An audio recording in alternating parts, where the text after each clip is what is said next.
Guys, bumili po tayo ng 1 kilong karning baboy. Atin po siyang hiniwa ng manipis. Ayan. Gagawin po natin siyang beefsteak. Ibababad lang po muna natin siya guys para maging masarap at manuot yung kanyang lasa. Ito ay bukas pa po natin lulutuin guys. So, ayan.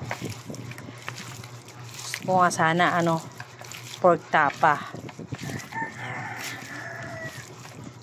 Kukuha lang tayo ng kalamansi guys ha. Doon sa tong garden. Ayan. Pakita ko sa inyo. Guys, dito tayo mamimitas ng kalamansi. Manghihingi tayo ng kalamansi sa ating puno ng kalamansi dito. Ayan o. Napakaraming bunga niyan guys. Ayan. Oh, ayan. Kaya libre na tayong gamit ng kalamansi. Hindi na natin kailangan bumili kasi ayan oh, napakadaming bunga. Pati ito guys oh, ayan. Kaya lang itong dito hindi pa siya pwedeng pitasan din. Ayan oh, namumulaklak ulit. Yeah, hey, ang sarap. Ayan oh, ayan. Hindi pa pwedeng pitasan dyan. Dito pa lang. So, ayan. Tapos, ayan yung ating kalabasa, guys. Ayan. Laki na nyo, sa wakas. Pero, alam nyo guys, kung hindi ko siguro binidyo-bidyuhan, hindi ako nasobrahan sa excited.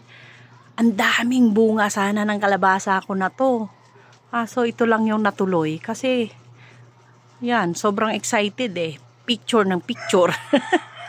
So, ayan, mamitas muna tayo guys ha. Gugupitin natin. Ayan guys, ayan ang ating napitas sa ating puno ng kalamansi na ating gagamitin sa pagmarinate nitong ating pork. Ayan o. Ayan guys. So, hanap tayo ng paminta. Ayan guys, lagyan natin ng paminta. Crack yung nilagay nating paminta guys. Ayan. Para yummy. Tapos, lalagyan natin ng toyo.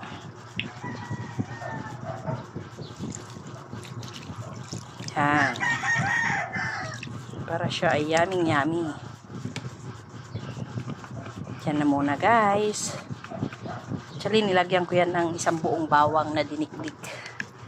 Ayan. So, hihuan muna natin yung ating kalamansi guys. Guys, ayan guys, pipigaan na natin siyang kalamansi. Tingnan o, makikita nyo kung gaano karami ang katas ng kaliit lang niya o guys.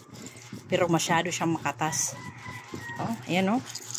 Hindi siya ganong kalaking mga bunga, pero yung katas niya talagang wow. Wow na wow. Ayan o. O, diba? Satisfied ka na. Ayan. Panggastos kasi ay dinidiretso ko pala yan dyan para pampalambot kasi yan, tenderizer din kasi yung balat ng kalamansi. Ang tatanggalin lang natin dyan ay yung mga buto mamaya pag natapos na nating pigain lahat ang ating kalamansi. Yan o, diba? Nakikita nyo yung niya, katas niya guys oh. Grabe, kahit maliit lang siya kitang kita nyo yung katas guys oh. Diba? Ayan oh, hindi siya ganun kalalaki ayan oh. Meron din namang mga malalaki, pero kasi nga nalililiman siya yan, daming pananim eh. May ubi, may malunggay, may kalabasa, may alokbati. Diba? Ang daming nakakaano sa kanya lilim. Ayan.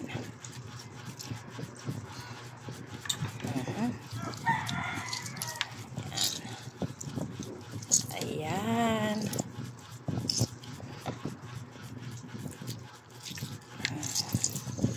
Diba?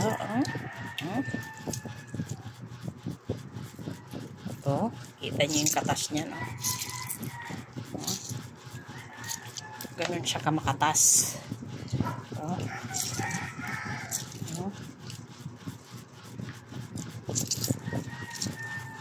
Biruin mo, parang hinugasan yung toyo. Sa dami ng katas, oh. Namuti yung karning baboy. Ayan. Tapos yan, haluin na natin. Ayan. Ayan.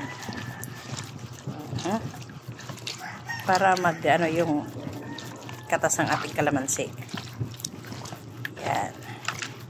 Yung tabao, ganyan siya kakapal. Hindi ko na siya hiniwa kasi pumupurol lang yung kutsilyo ko. Ayan. So, ngayon, tatanggalin na natin yung ating mga buto. Ayan. Dali lang naman yung tanggalin, guys. Kasi humihiwalay naman yung buto.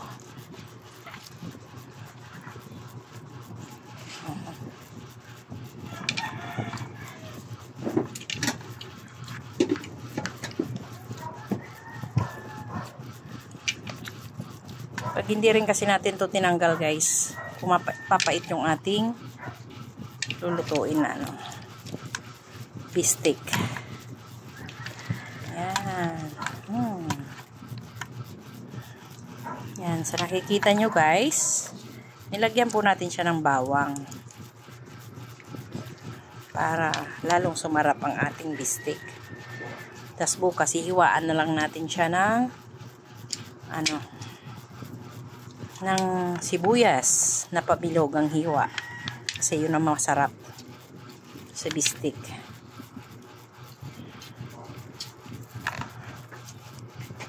Babad lang muna to para siguradong masarap na masarap.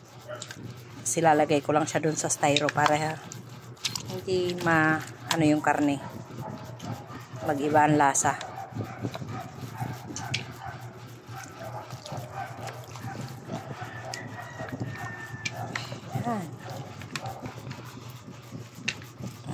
Diba? Ayan. Yung ating kasing maliit na strainer nasa baba. Kaya dapat hindi na tayo magpipili-pili ng ganito eh. Ayan, guys. Wala na yung mga buto-buto ng kalamansi. So, ubos na. Meron akong nakitang isa. Ayan. Isa na lang. Ayan. Okay. Yan. O, diba? Tikman. Yun. Yummy. O, diba? Para pag niluto natin siya, talagang masarap na, guys. Yan. Thank you for watching.